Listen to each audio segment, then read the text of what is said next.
Europe 1, 7h55, Maxime Switek. L'humeur du jour, bonjour Nicolas Bétou. Bonjour. Vous êtes le directeur du journal L'Opinion. L'Opinion qui a donc choisi ce matin de mettre en une la photo de François Hollande avec ce titre, je le disais, Jacques Chirac sort de ce corps. Visiblement, vous trouvez beaucoup de ressemblances entre le président actuel et l'ancien, et pas seulement à cause des nouvelles lunettes de François Hollande. Alors, quelle ressemblance ? Pas seulement à cause des lunettes, pas seulement à cause de la coiffure et de, ce noir très travaillé et cette coiffure en arrière.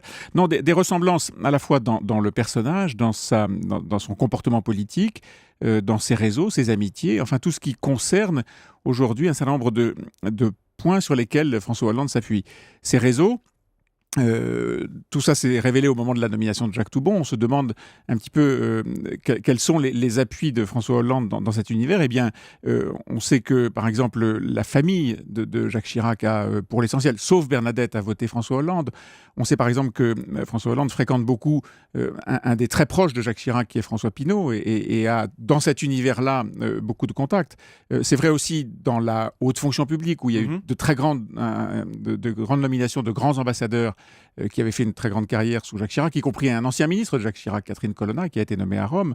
Bref, on voit plein d'éléments dans le dispositif humain, disons, de François Hollande. Et puis, il y a les choix politiques, ou plutôt ce que j'appellerais, moi, les non-choix politiques. Jacques Chirac n'a pas été... un réformateur ultra réputé. Vous dites que François Hollande est paralysé comme Jacques Chirac après les grèves de 95. Oui, c'est un petit peu le sentiment qu'on a. Si vous voulez, si je reviens sur son intervention lundi dernier, c'était assez frappant de voir qu'il ne proposait à peu près rien. Bien sûr, des grandes réformes pour 2016, mais on se demande pourquoi pour 2016. Et une phrase qui nous a, nous, beaucoup frappé, si c'est possible, on le fait.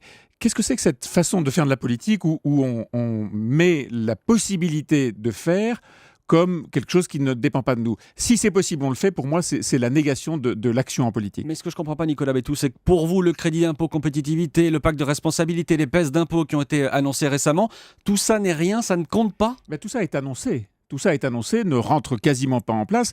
Prenons l'exemple justement du pacte de compétitivité ou du pacte de responsabilité, appelons-le comme vous voulez. Il a été annoncé il y a plus de 6 mois. Il vient d'être voté. Il n'est quasiment pas en place. Les premières sommes du CICE qui ont été annoncées il y a maintenant 18 mois, les premières sommes sont en train d'être versées seulement.